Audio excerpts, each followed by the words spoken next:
Сегодня у нас тема Первая русско-чеченская война, которая произошла 31 год назад. Ее начало было 11 декабря 1994 года, и она продолжилась почти что 2 года. Закончилась она 31 августа 1996 года. И вот сегодня мы будем говорить об этой войне.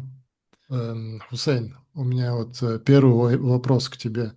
Как эта война начиналась? Какой был там контекст? Ну, война началась, надо причину войны, да, сперва назвать. И как началась-то, естественно, бомбардировками, ракетными обстрелами в 1994 году, декабре, 11 декабря было уже полномасштабное вторжение. До 11 декабря 1994 года над городом Грозным баражировали военные самолеты российские, обстреливали город ракетами, но пытались выдавить население, возможно, запугать население, чтобы у населения было такое предчувствие войны, чтобы оно восстало против собственной власти, чтобы потребовали у власти соглашение, ну, как сегодня мы видим по Украине, чтобы соглашение было с Россией, чтобы их хотелки власть приняла именно российские требования.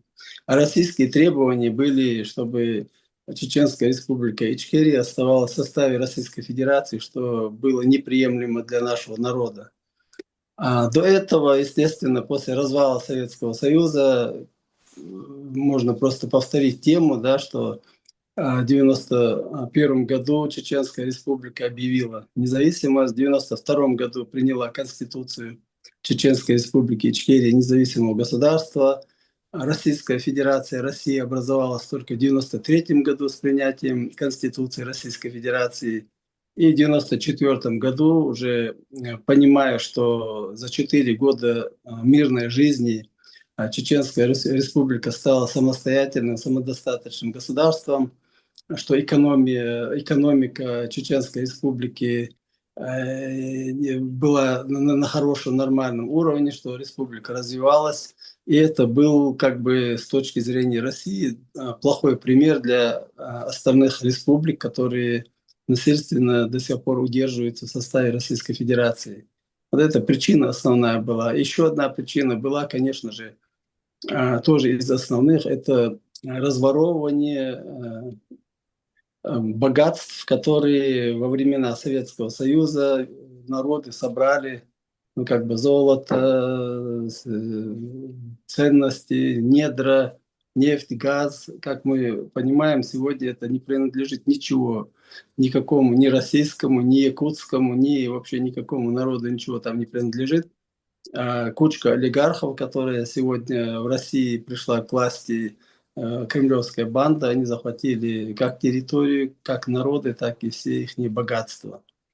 Вот примерно начало. А вот эти 2 года, как они прошли, как ты их почувствовал, что ты там, какая у тебя роль там была при этой войне? Ну, в первую русско-чеченскую войну мне довелось участвовать еще до начала войны, когда Россия пыталась дважды совершить государственный переворот, ввела танки в город Грозный 26 ноября. До этого тоже в Гехах тоже я участвовал в боевых действиях против банд Гантемирова.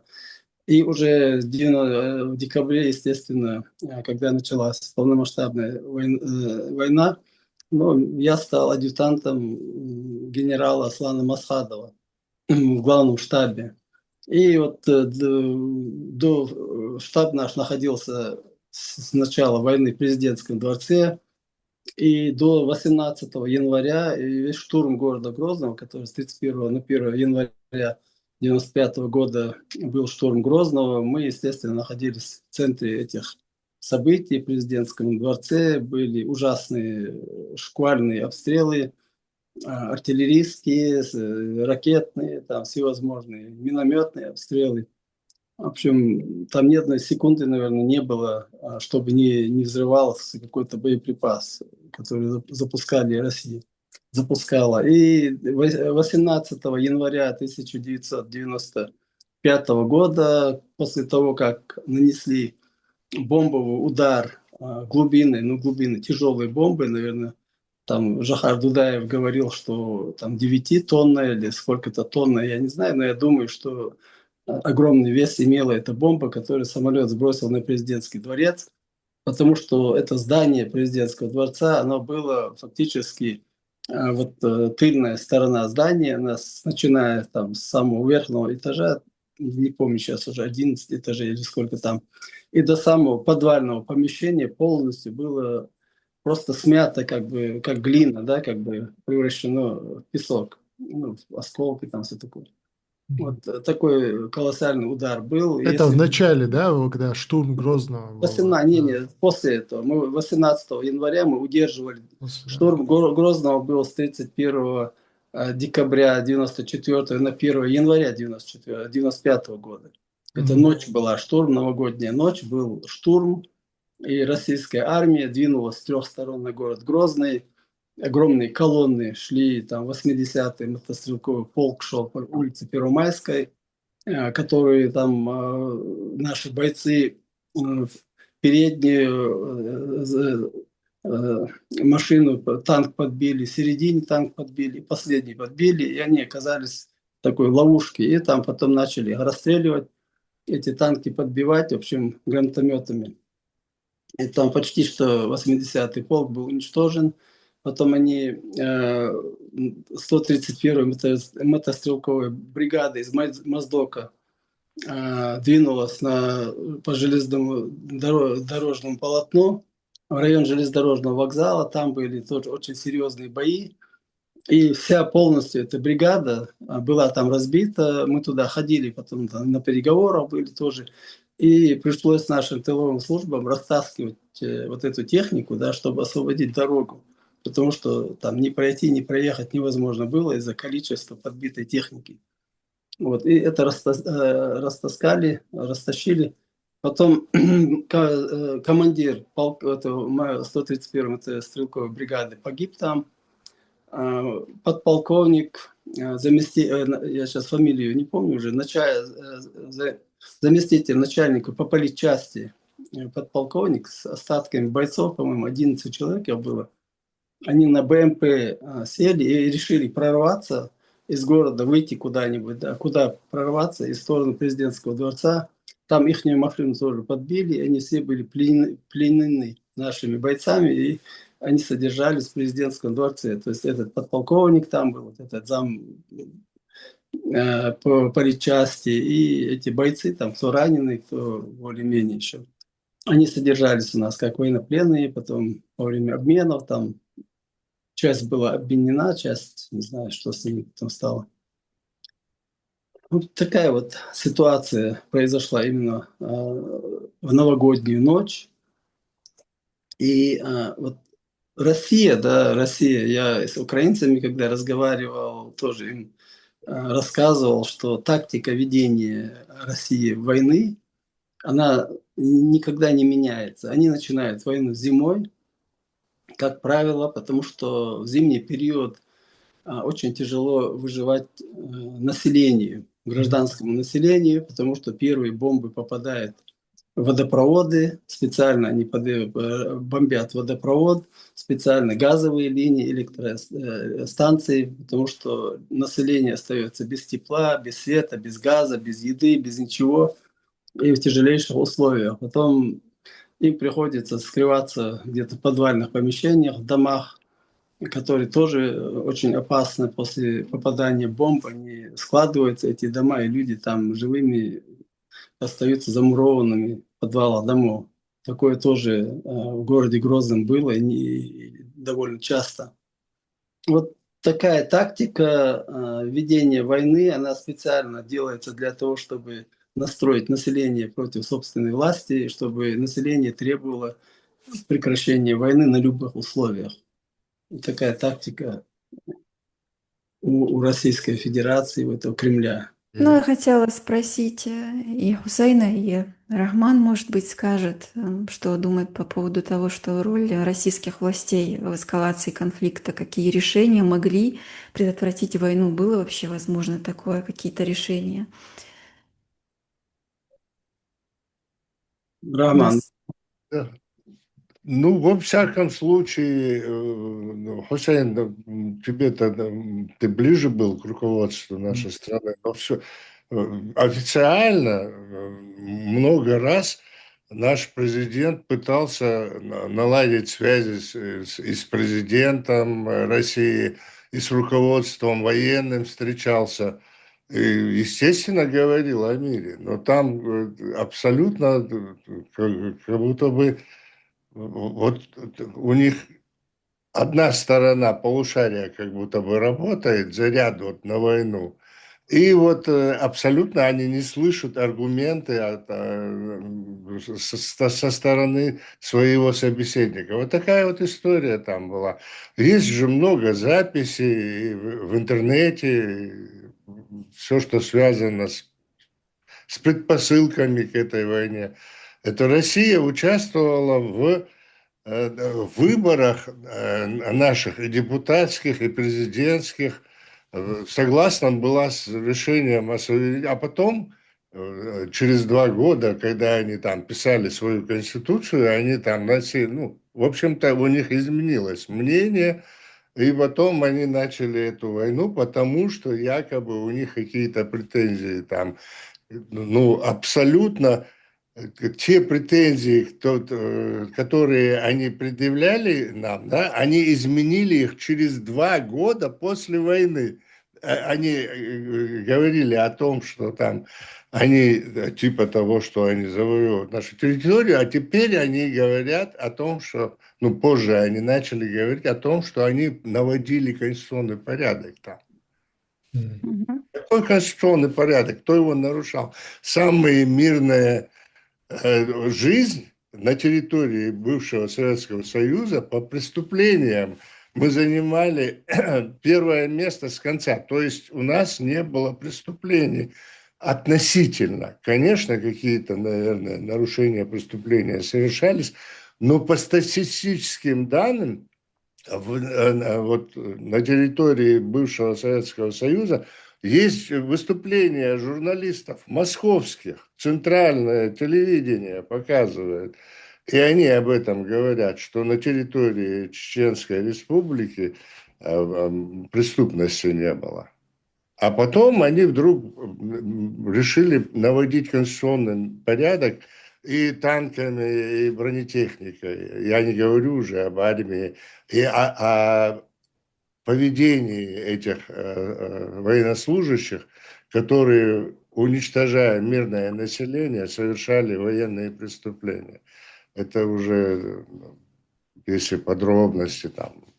Но мы говорим, Насчет конституционного порядка я хотел сказать просто, что вот эта пропаганда была насчет конституционного порядка, и одновременно была вот это эм, преступление против русских, вот эта пропаганда, что чеченцы совершают против русских насилие и какие-то нет, зверства. пропаганда была, но речь Да. же идет об официальной стороне. Почему начинается война? Война вообще Но у них вот Рогозин абсолютно наше поддерживал вот руководство это вот. предпринимает меры для того, чтобы не началась эта война. Переговоры вести. И они избегают этих переговоров. И встречаются с нами, с нашим руководством только военные, политические. И вот дипломатия, когда уже началась война, дипломаты некоторые, по-моему, Старовойтова там была, ну, я помню, женщина какая-то, вот приезжала, депутат, я имею в виду, российский, которая проявила мужество и характер, и вот хотела дипломатические какие-то связи наладить. И вот уже началась война. Ну, Хусейн, опять же, лучше, наверное, подробнее об этом помнит. Просто надо сегодня, есть у нас прекрасная возможность для того, чтобы ответить на этот вопрос, который нам сегодня сейчас задали. Да? Есть параллель, которую мы можем проводить с Украиной. Мы же видим, как в Украине началась война.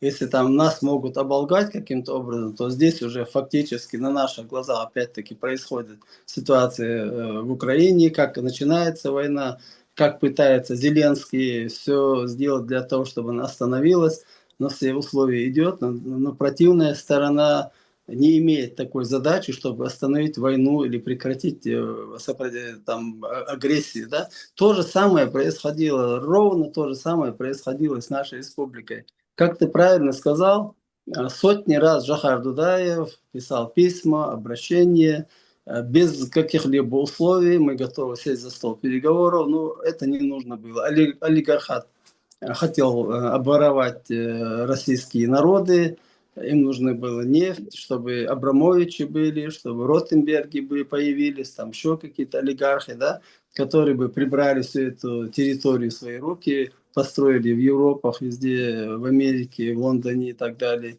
накупили дворцы себе. Вот для этого войны и делаются, чтобы одна часть населения погибает и нищенствует, другая обогащается за счет этих людей. Ничего такого нового нету. Предотвратить войну невозможно было, предотвратить войну, потому что это не зависит от желания одной стороны. Да. Это зависит от желания обеих сторон. Да? Одна сторона готова, вторая желает тебя съесть. Да? Как басни Крылова: ты виноват уж тем, что хочется мне кушать. Все, что и было. А вот насчет, у меня вопрос был насчет военных операций, вот сопротивления, вот этот момент. Мы все знаем о операции Джихади, вот когда в конце уже 6 августа вот эту операцию с помощью Масхадова сделали, да? И вот насчет других вот операциях, там были вот такие вот моменты, где чеченцы брали верх и... Ну, начиная с самого первого дня русско-чеченской войны 11 декабря, все эти военные операции, все это сопротивление, которое нам удалось организовать, это было сделано, естественно, главным штабом вооруженных сил Чеченской Республики Ичкерия и под руководством генерала Аслана Масхадова. Жохар Дудаев вел политическую деятельность, он не командовал как бы военными операциями в начале, да, потом уже в конце там он тоже подключился к этому делу. До этого главный штаб исполнял свои прямые обязанности, организовывал сопротивление, там, вооружение, боеприпасы, вооружение ополченцев, короче, задания им давать, там какие-то на позиции отправлять. Всем этим вело руководство наше, этот главный штаб вооруженных сил Чеченской Республики Ичкерия. Естественно, все эти операции, которые проходили, они приходили под командованием наших командиров, которые непосредственно подчинялись главному штабу. И вот это централизованное управление, именно централизованное, я подчеркиваю, управление, дало нам возможность, да, вести столь долгое сопротивление и в конце концов 6 августа получить город Грозный назад и выгнать российскую армию. До этого, 8 марта этого же 1996 года, была такая операция тоже по захвату города Грозного, ну такая тренировочная такая операция, куда вошли с нескольких сторон наши бойцы, и там 3 дня удерживали город Грозный, и потом поступил приказ, чтобы выйти из Грозного, ну там вышли с трофеями, там со всеми делами, напугали русских, показали, что мы есть, что мы не готовы сдаваться, что мы имеем силы для сопротивления. А уже от 6 августа была такая колоссальная операция, которой интересовались потом уже после войны и американские специалисты, военные, и французские военные. В частности, со мной разговаривали французы.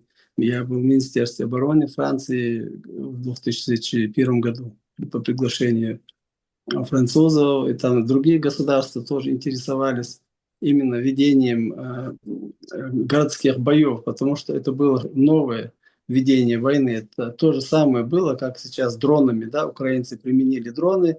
Это новшество, которого до недавнего времени не было. Сегодня все воюют дронами.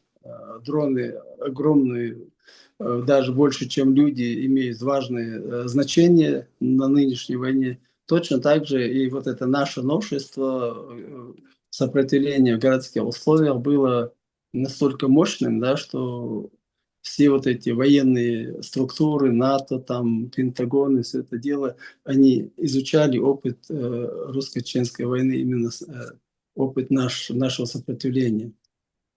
Поэтому благодаря таланту, да, выдающемуся, я бы сказал, таланту Аслана Масхадова, как военного, как стратега, мы столь долгое время могли удерживать нашу республику, мы должны столь долгое время сопротивляться и в конце концов сумели победить. Ну, естественно, там огромную роль, не умаляю, роль Жихара Дудаева. Жихар Дудаев – это легенда, и в то время он был президентом республики, главнокомандующим, естественно.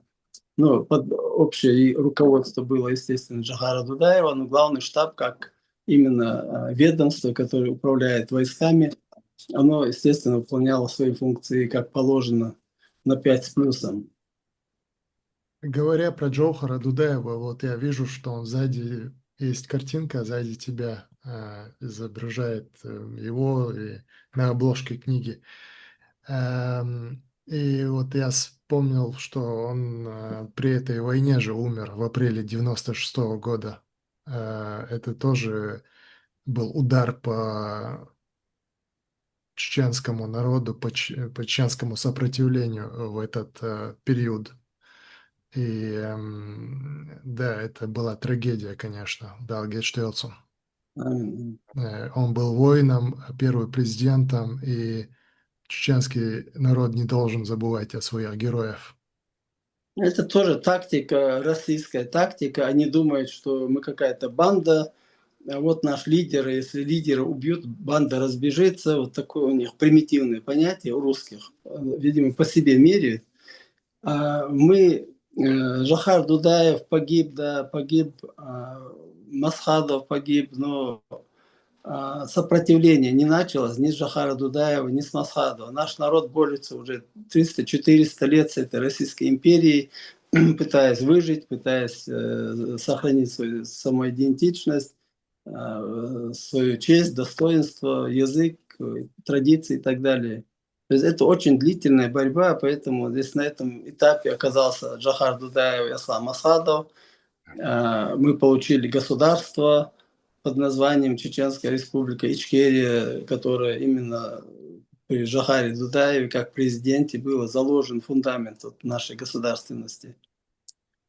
И нынешние поколения, будущие поколения уже получили уже фундамент, на котором они, естественно, могут построить прекрасное государство, которое будет процветать, как и все цивилизованные страны, и именно в этих в содружестве с этими цивилизованными странами. Это очень большое достижение, и вот эти жертвы войны, да, некоторые пытаются сказать, там, людей погибло столько, это плохо, да, никто не говорит, что это хорошо. Но нация, да, как нация становится именно через эти войны, крепнет именно через войны, именно как нация. Вот если вы вспомните момент до начала русско-чеченской войны, даже 80-е годы, если взять, да, ну, у нас не было как сплоченной нации, да, были там дома, мы как народ существовал, естественно. Ну, как вот такой нации, которая знает весь мир, этого не было. Вот эти войны нам дали славу, нам дали узнаваемость во всем мире, и сегодня мы можем претендовать на роль народа, который вот на равных, американцы, австрийцы, там никакой разницы нету. С любым народом мы имеем равные права. То есть мы настолько подняли свой народ этим своим сопротивлением, что сегодня мы, вот, находясь в Европе, находясь там в Америке, в других странах, можем о себе во весь голос заявить. Вот это огромное достижение, я считаю, для будущего нашего народа. Очень оптимистичный взгляд, Хусейн. Ну, я вижу большое будущее, потому что даже несмотря на то, что Ну, сегодня плохо, там дома притесняют, как мы знаем, людей на войну отправляют и так далее. Много-много вреда. Народ в нищенском положении фактически находится, хотя там эти дома какие-то строят, но уровень жизни очень низкий. Но мне, например, импонирует, что в Европе вот где-то около больше, я думаю, что 300 тысяч, а то и больше чеченцев сейчас находится и по Да. Европе, по Америке, в Америке, в Лондоне, везде, в общем, по Европе. И очень большое количество молодежи, девушек, парней учатся, студенты в университетах, заканчивают гимназии, университеты, получают профессии. Это длительный период для того, чтобы молодой человек, который приехал ребенком сюда в Европу, чтобы он себе сделал имя, да, какого-то там деятеля политического или какого-то деятеля, это нужно лет, наверное, 25-30 минимум, чтобы закончить школу, 12-13 лет, потом закончить университет, потом найти работу, потом на работе как-то себя проявить. То есть мы набираемся опыта здесь, в Европе, мы набираемся опыта во всех областях, буквально. В технических, там, каких-то гуманитарных, в любых областях чеченская молодежь работает везде. Сейчас о них мало слышно, потому что родители немножко побаиваются, чтобы их дети где-то показывали себя, о чем-то говорили. Но это пройдет тоже, страх пройдет, потом придет такая волна патриотизма после страха, после того страха, который внушает власть, оккупационная власть Чеченской Республики, находящимся в Европе даже, потому что притесняет родственников и так далее. То есть потом, после того, как эта власть падет, естественно, начнется страшный патриотизм. Каждый будет пытаться быть более патриотичнее, чем мы, которые здесь сейчас разговариваем, прикидываясь патриотами. Это будет. И я думаю, что даже пример Саакашвили есть еще, да, рядом Саакашвили, Грузия, самая криминальная страна была, республика даже в советский период была. Вот за короткий период Саакашвили удалось с помощью вот этих студентов из Европы, с помощью грамотных людей, которых он обратно привез в Грузию, вот, создать чудо, да, реформы, которые они создали, он провел в Грузии, они провели, они считаются фактически чудом на таком пространстве, как Грузия постсоветском.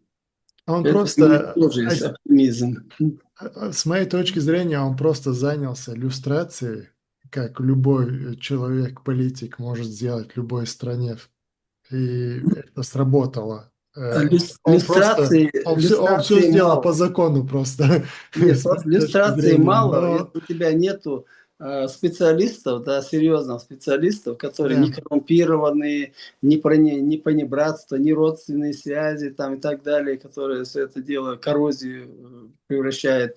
А есть люди свободные из свободных стран, которые видели свободу, не видели взятие, не видели коррупцию.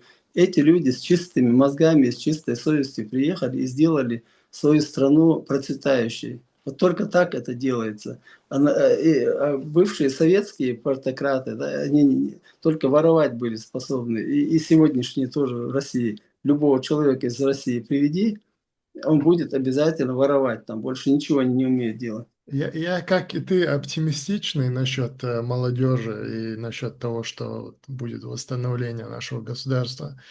Но говоря про концовку этой войны, вот это все закончилось с Хасавюртовскими договорами Асан Масхадов, Лебедев, я не помню его имя, Лебедь. кстати. Нет, А? Лебедь, Лебедь. И они вот эти вот подписали эти договора. Все закончилось на этом.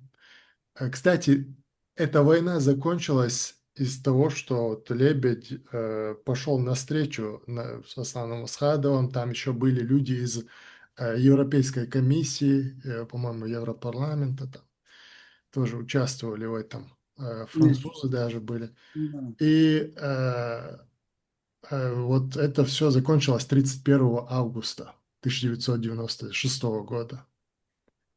Это Говоря, закончилось. говоря сейчас про Украину, которую ты упомянул, можно сделать маленькую аналогию между вот этой концовкой, вот эти договоренности и договоренности, которые сейчас хотят сделать американцы с Российской Федерацией насчет Украины.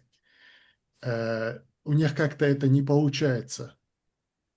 У них, кстати, с момента появления Владимира Путина президентом этой Российской Федерации никто не смог, по большому счету, договориться с ним насчет чего-либо.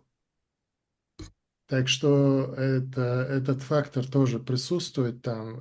Насчет нашей войны, вот это первой чеченской, русско-чеченской, там все-таки были другие люди, более гуманные, я бы сказал бы, и более дипломатичные. Я не знаю, какой у вас взгляд насчет этого. Роман, что-то добавишь по этому поводу?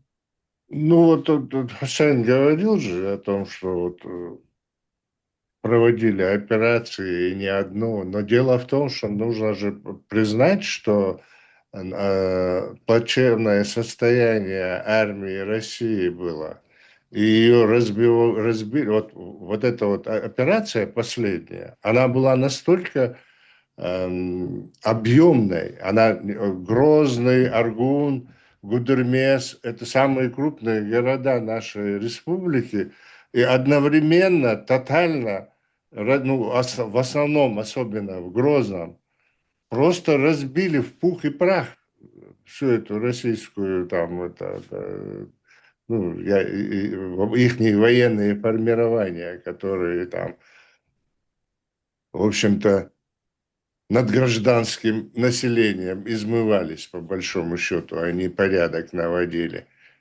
какой-то ихний конституционный. А что это за порядок такой, когда ты беспорядок наводишь, когда ты грабишь, убиваешь, насилуешь? Что это у них там за порядок такой?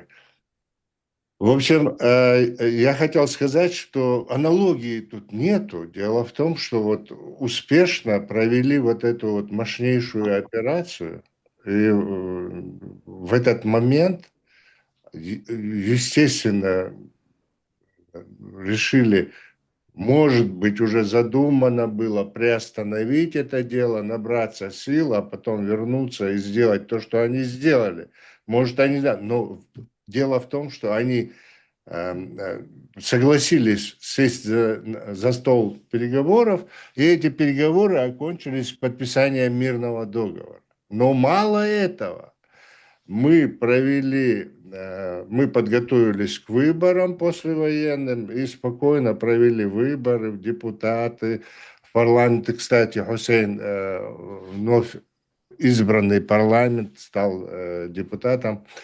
И вот этот вот новый сформированный парламент, уже новый президент, законный уже всенародно избранный, Масхадов, позже уже подписал договор, мирный договор между нашими двумя государствами, уже президент Масхадов и президент Ельцин. И этот Ельцин после подписания этого договора вышел к народу и объявил о том, что вот нашему 400-летнему противостоянию наступил конец. Мы договорились вплоть с сегодняшнего дня и до конца, типа, все вопросы между нашими двумя странами решать мирно. Это президента Ельцина слова. Да. По большому счету. В Вот мае такая 97-го года. Да, в мае 12 мая 97 года. 12, да. Ну, в общем, одним словом, я хочу сказать, что после подписания даже этого мирного договора, я уже не говорю хасавюртовские договоренности, речь идет о том, что подписан мирный договор между двумя государствами, и в результате все равно они по истечении определенного промежутка времени, набравшись сил, напали вероломно и и взрывали свои дома, и что только там не делали они, их спецслужбы, для того, чтобы найти повод к этому. Но в любом случае они нарушили это. Поэтому это очень... То, что делает сегодня президент Украины Владимир Зеленский, это очень обдуманный шаг. Он хочет, чтобы подписание договора утвердило, значит, утвердил парламент этим, американский парламент, чтобы они Сенат. отвечали, чтобы гарантии, не Сенат, только... я хотел сказать. Да, Сенат, да. Чтобы Сенат утвердил это, проголосовал, и это было законно, чтобы отвечали они. Потому что я не говорю уже о нашем договоре. Речь идет уже опять об Украине. Украина лишилась атомного вооружения вследствие того, что подписала договор. И Абсолютно Америка, верно. и Россия, и Америка взяли на себя обязательства за ее мирное существование и так далее. Сосуществование уже мы не говорим, а они даже мирное сосуществование нарушили, я имею в виду Россию. Они гарантировали, что даже если нападут другие страны, мол, они берутся защищать там, они ответственны. Поэтому Зеленский очень правильно делает, чтобы гарантии были, требует гарантии. Это замечательно, то, что он делает. Хотел просто напомнить, что мы принудили Россию сесть за стол переговоров. Это очень важно. Именно принудили, заставили ее. Это не было доброй воли никакой, ничего там подобного не было. Просто когда они поняли, что уже попали в такую страшную ловушку, мы им дали возможность сохранить лицо. Вот единственное, что мы сделали с этим Хасавюртовским соглашением. Изменилось ли в российском подходе к Чеченской Республике что-нибудь сегодня, и может ли российское общество когда-нибудь услышать чеченский опыт? Ну, там нет, во-первых, нету никакого российского общества, да, сразу надо сказать, нету общества. У общества нету мнения, у общества нету характера, никакой воли нету. Мы, как видим, сегодня это общество поддерживает агрессию в Украине.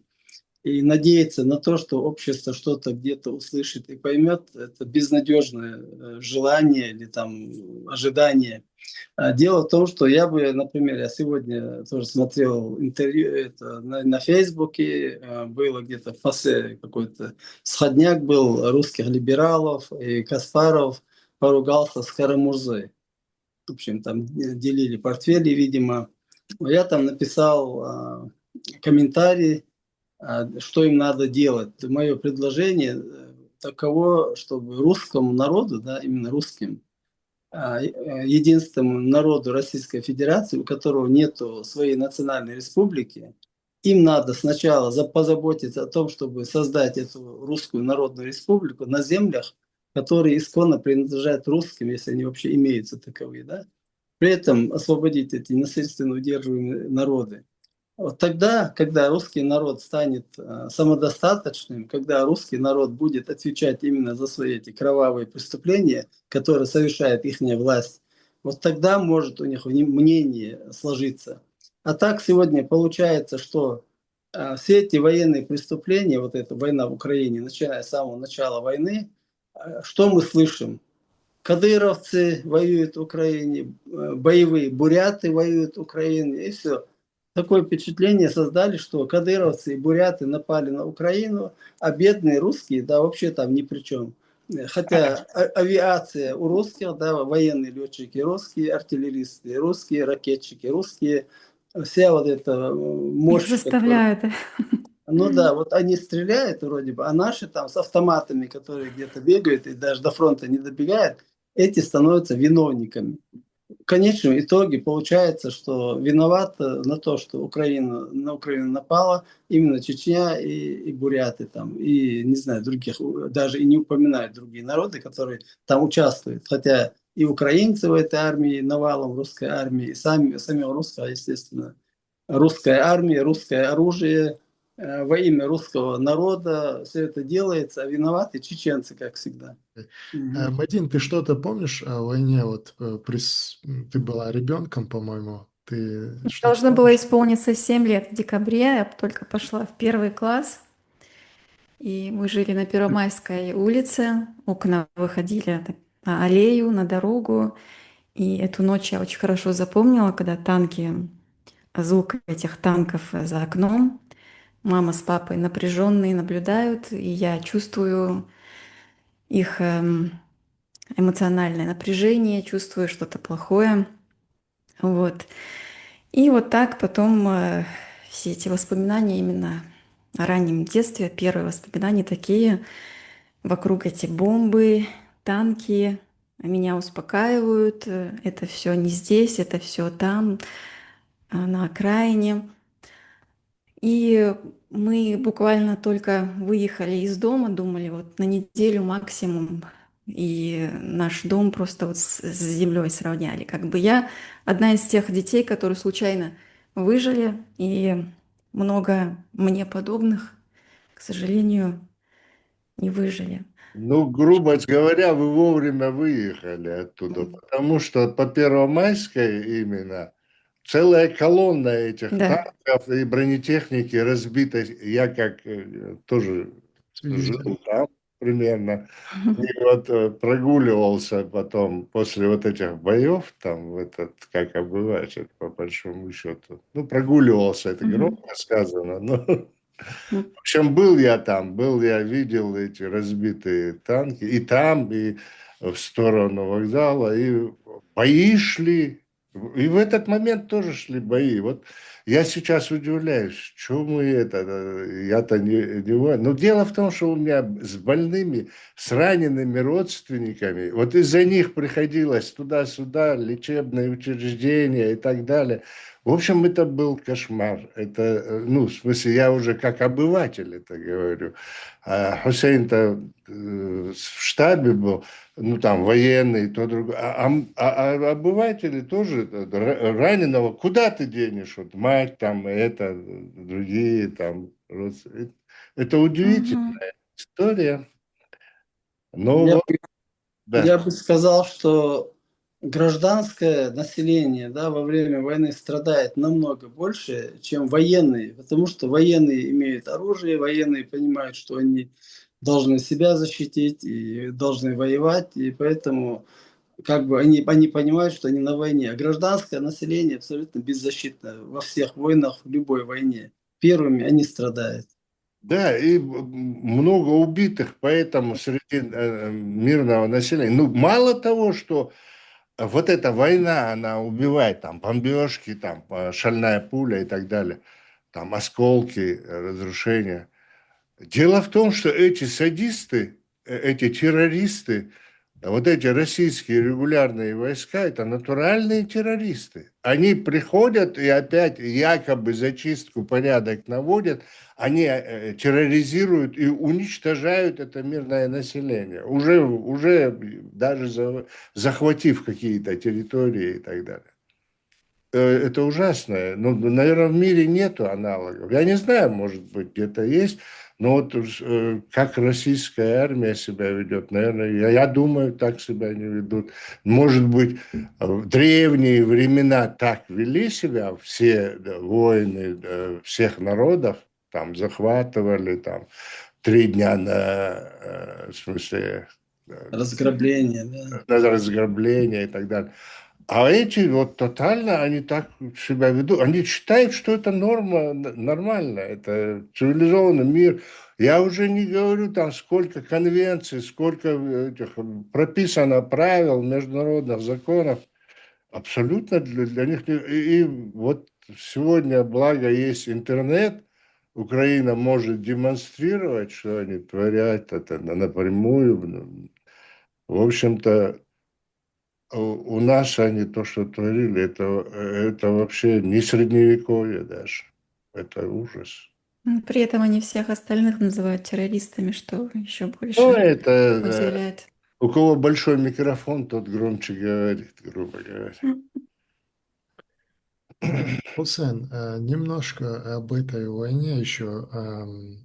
Я читал, что радикализация чеченского сообщества и среди мужчин, так скажем, она началась не при Второй русско-чеченской войне, а в Первой русско-чеченской войне.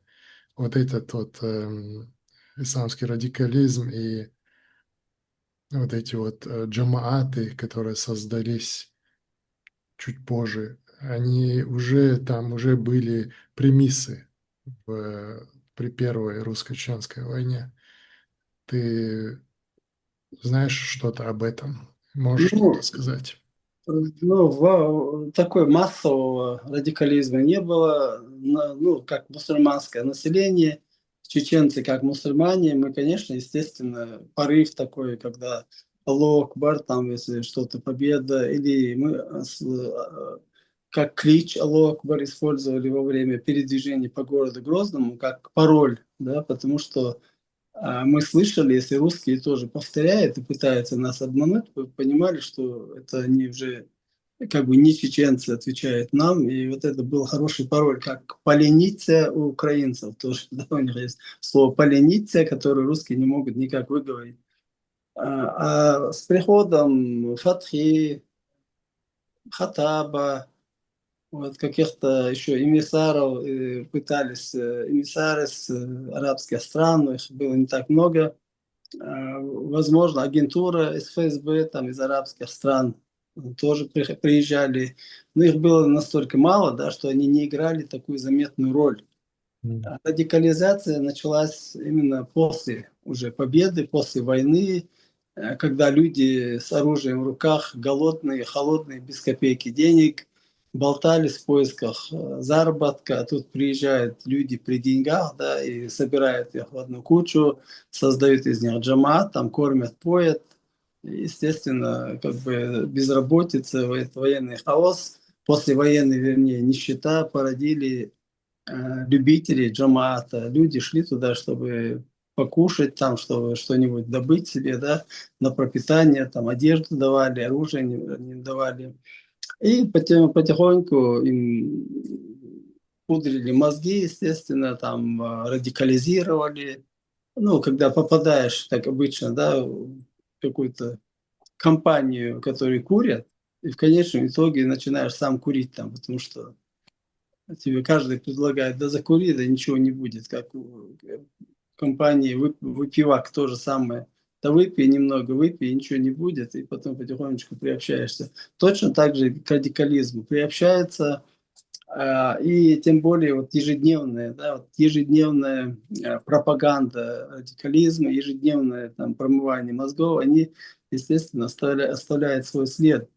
И уже первые такие зачатки были еще с 92 года, начало вот этих первых контактов с исламскими радикалами, с братьями-мусульманами и так далее. Но они были на очень низком уровне, и потом уже после Первой войны э, серьезные отношения начались. Наши начали ездить в Пакистан, там еще куда-то, в Афганистан группами. Ездили группами, там их принимали, там их чуть ли не руки им целовали, да, там обнимали. В общем, с такой со славой поехали, может быть, не со своей, а с чужой славой, но в любом случае получали славу они. И эти арабские, ну, вот эти радикалы там или мулы, которые лицемерные, да, они, естественно, нохчи уй, там обнимали, а наши там, о, как нас уважают, как нас любят. Фактически нас готовили к закланию, потому что, как мы понимаем, весь арабский мир, он не свободен, нету ни одной свободной арабской страны, часть из которых находится под влиянием Америки, основная часть находится под влиянием России. И вот эта российская агентура, мы видим кругом и рядом, что они имеют огромное влияние на эти арабские страны, и они создают там террористические ячейки, там разные радикальные ячейки, и пытаются вот радикализировать или там усмирить, ну, таких как мы, чеченцев, которые сопротивляются. Вот даже как пример, да, в будущем, что произойдет, вот в будущем, в ближайшем, к нам завезли палестинцев. Вот этот режим сегодня, когда там Израиль, палестинские вот эти движения начались, оттуда беженцами привезли к нам русскоговорящих палестинцев. Именно русскоговорящих, потому что я видел интервью, они говорят хорошо на русском языке. Это агентура ФСБ, которая там жила, которая работала и совершала террористические акты против Израиля и так далее. То есть способствовала тому, чтобы началась вот эта война, потому что она нужна была для того, чтобы отвлечь внимание от Украины. Путину нужна была война между Израилем и Палестиной. Вот эти люди приехали к нам. Они владеют арабским языком, потому что это их не родной язык. А мы знаем, что наши люди, да, которые не владеют арабским языком, они вот, кто если говорит на арабском, то они думают, что это святой уже. Вот они будут в дальнейшем влиять на чеченцев, на наше общество в целом, да, если мы их своевременно не депортируем обратно туда, откуда они приехали, они там размножатся, они внедрятся в нашу среду, выучат наш язык и будут потом, как нынешние, сегодняшние, будут в сотрудничестве со спецслужбами России, будут портить разлагать наш народ, радикализировать наш народ. Я видел, например, Нам бы начать уже с нашего народа. Эта проблема в нашем тоже народе присутствует. Так что нет, наш народ присутствует, потому что радикализирует постоянно. Ну смотри, примерно наш народ 1500 мечетей построили. Для чего? В нашей А республике. помните, как начиналось это организовано? Книжки эти маленькие, напечатанные в Да, российских городах были. Я это помню. Поколение было и мое, и чуть старше меня. Они все читали вот эти маленькие книги, напечатанные в российских городах. да, в Москве, Петербурге Мгм. религиозная литература, которая у нас на территории России она была запрещена, а нам оттуда ее завозили бесплатно. И таким методом они радикализировали, со всех сторон радикализировали, и у них это неплохо, я должен сказать, получилось. Сегодня мы видим нашу чеченскую молодежь, которая ребенок уже рождается с бородой, мне кажется, уже надо посмотреть, именно так рождается или нет, но по-любому. Я видел школьников, да, школьников старшего класса уже вот с такими бородами. Вообще непонятно. И еще, к сожалению, в тот период плохо сказались песни Тимура Муцураева, который очень талантливо исполнял своим прекрасным голосом, но, к сожалению, содержание этих песен было такое, что молодежь радикализировалась. Он постоянно звал всех в рай, но Но сам не захотел туда идти. да, как-то Потому вот так. что в рай, оказывается, в рай живых не берут. Туда только надо умереть, и только тогда попадаешь в рай. Да, молодежь была прям загипнотизирована его творчеством, Да. к сожалению. А сейчас он поехал домой, поклонился Кадырову, ФСБ, России, сидит дома тихо, мирно, как будто он ничего этого не делал. А люди, которые по его, как бы, последовали его призывам, да, они или погибли, или сидят в тюрьмах. Тоже надо об этом тоже напоминать. Ну, там в тюрьмах и невинные тоже сидят, которых обвинили в якобы в каких-то террористических, там, наших патриотов обвинять в терроризме. Это абсолютно несправедливо. Но в любом случае такие люди, большие сроки, главное, по 20-25 лет. Да.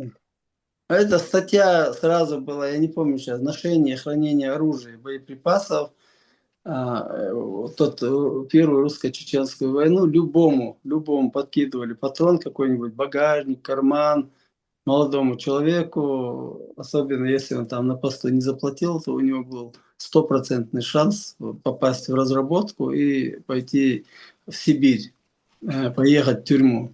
Там очень большое количество военнопленных было. И, кстати говоря, я был в комиссии по обмену военнопленными и должен сказать, что ни одного фактически такого серьезного обмена так не произошло, потому что русские, российские там, военные спецслужбы через разных знакомых, через командиров подсылали родственников этих командиров, у кого содержались военнопленные, и выкупали их, да, давали хорошие большие деньги, выкупали вот этих солдат.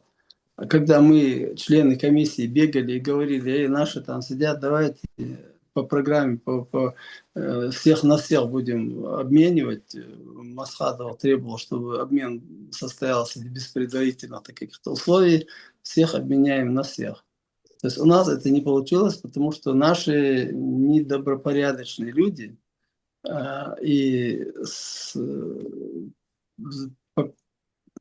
обменяли этих людей на деньги, русских солдат. Потом даже захороненных, погибших тоже русские эксгумировали, тоже за деньги выкупали эти трупы. А наши так и остались в тюрьме. К сожалению, надо констатировать, что А вот это... украинцы сейчас делают, как мы делали в то время, или по-другому они делают? Ну, у них другая система. У них есть тюрьмы, где можно содержать военнопленных. Да? Огромная территория. У нас не было тюрем. Мы не могли содержать военнопленных компактно, собрать их в одну кучу в каком-то помещении, или в тюрьме, или где-то в подвале. Содержать у нас не было такой возможности. Эти солдаты у нас стояли на учете. Я знал, например, сколько у какого командира, кто находится, какой солдат у какого-то командира.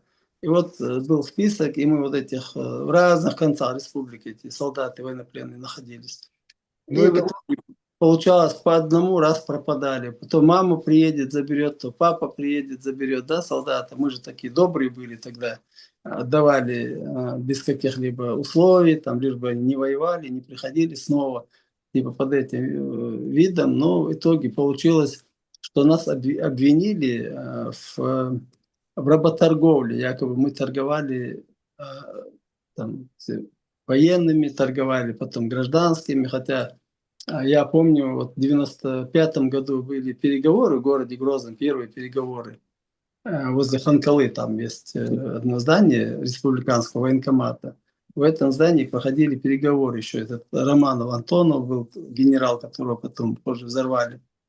Вот. И Масхадов два раза на моей памяти, да, папку я об стол ударял и говорил, что вы здесь разводите работорговлю, вы покупаете помимо комиссии солдат, как бы, да, за деньги, и пытался прекратить вот эту продажу солдат, выкуп солдат.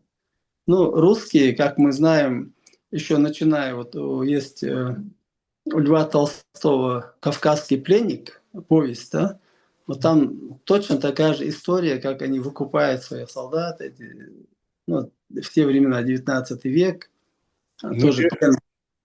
ну, они еще другая сторона же медали была. Они и невинных хватали, и приходилось родственникам их выкупать. Да, да.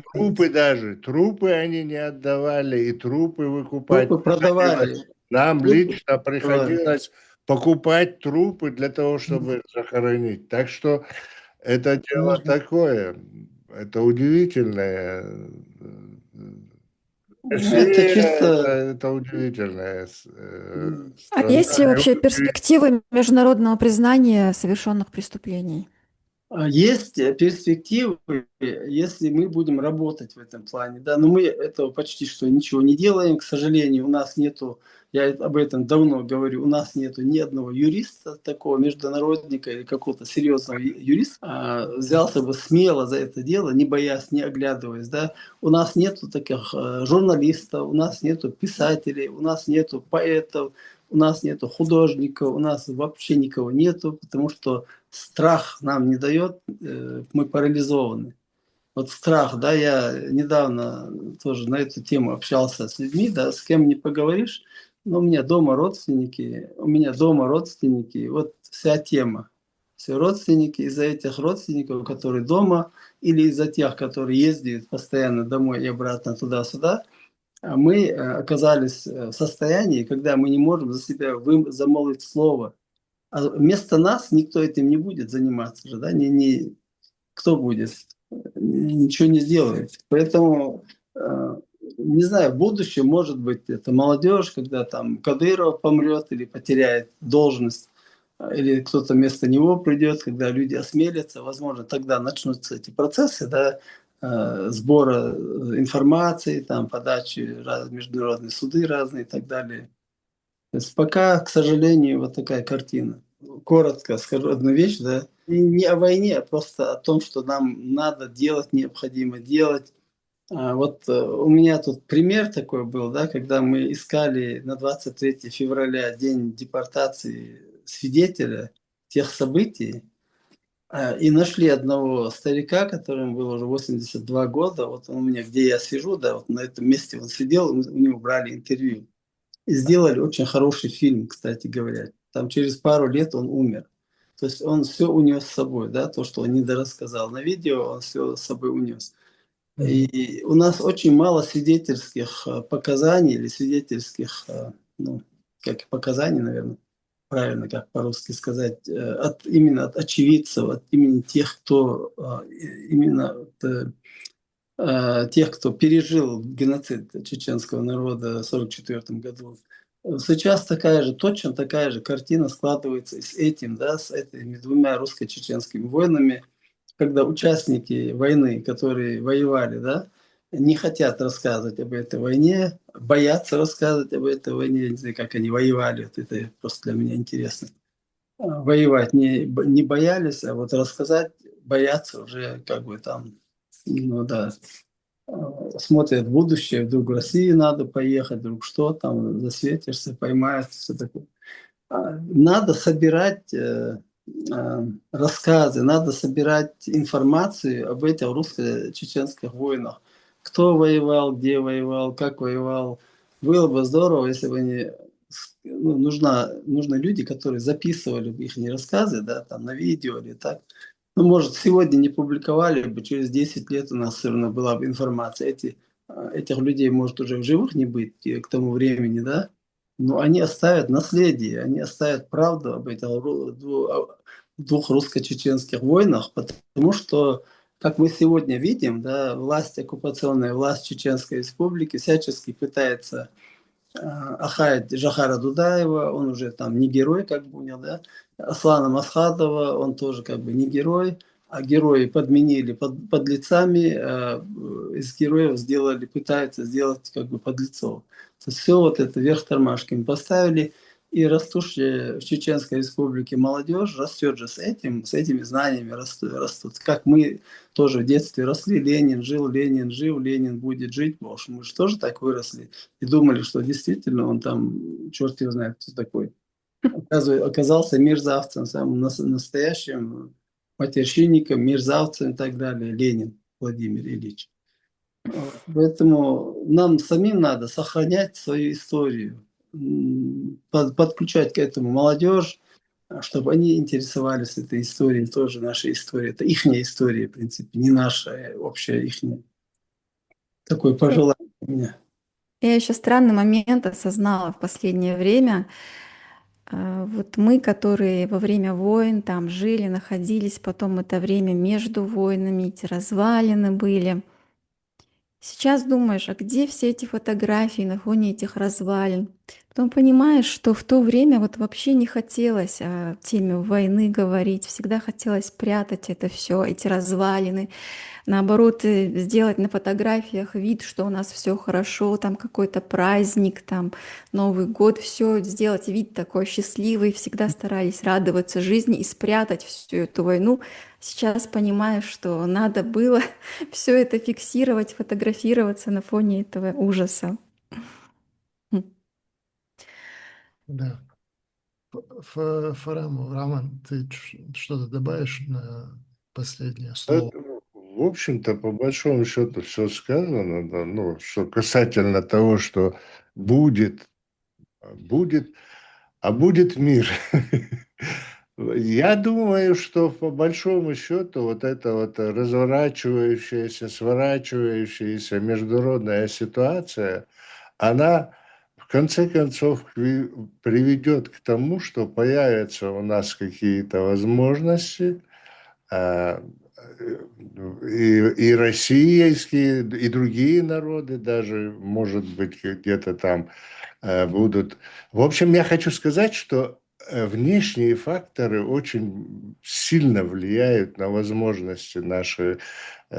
Конечно, у нас есть свои интересы, но на сегодняшний день от нас мало зависит Сегодня очень мало возможностей у чеченского народа восстановить государство.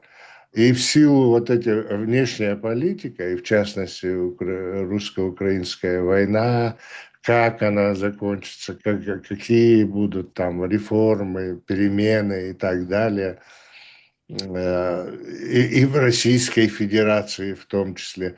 Это все должно способствовать каким-то переменам. И я думаю, что наш народ тоже должен извлекать э, возможные выгоды или условия использовать.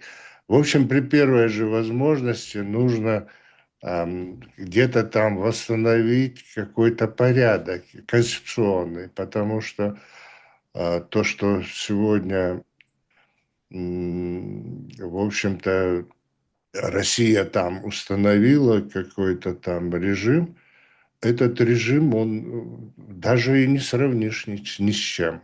Это очень оригинальный режим, который входит, в общем-то, ну, оккупированная территория, они называют это Российской Федерацией, но почему-то они там отдельный режим установили. Вот это очень интересно. Ну, я понимаю, почему, чтобы там были всегда претензии к народу, чтобы очернить этот народ и так далее. Очерняют же ни одних лидеров, своих ставленников, которые чутко исполняют, ну, под руководством из Кремля выполняют все их указания. Нет, их очерняет же народ, а это якобы только лидеры.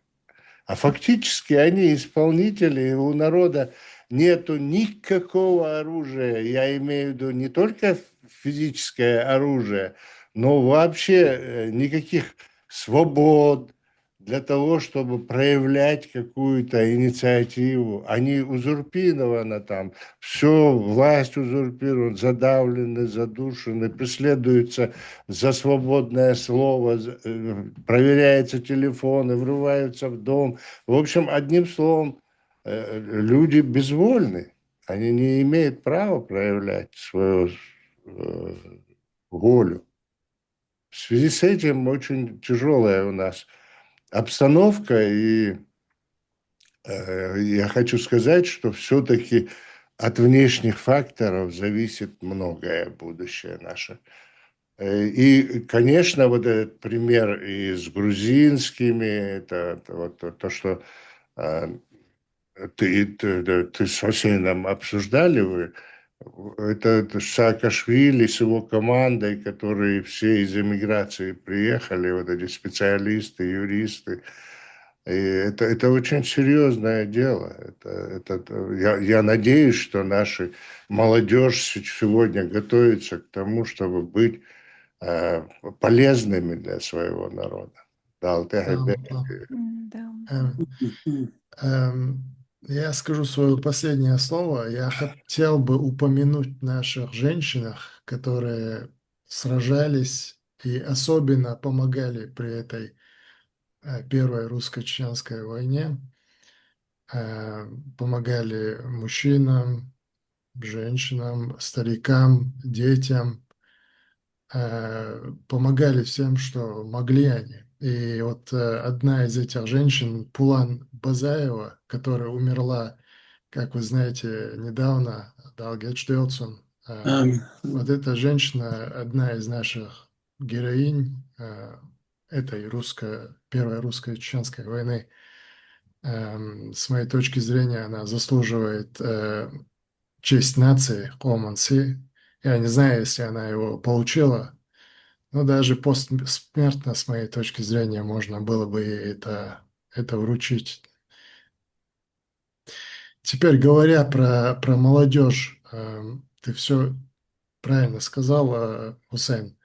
Я думаю, что молодежь будет фактором, который укрепит нашу следующую победу над империей зла.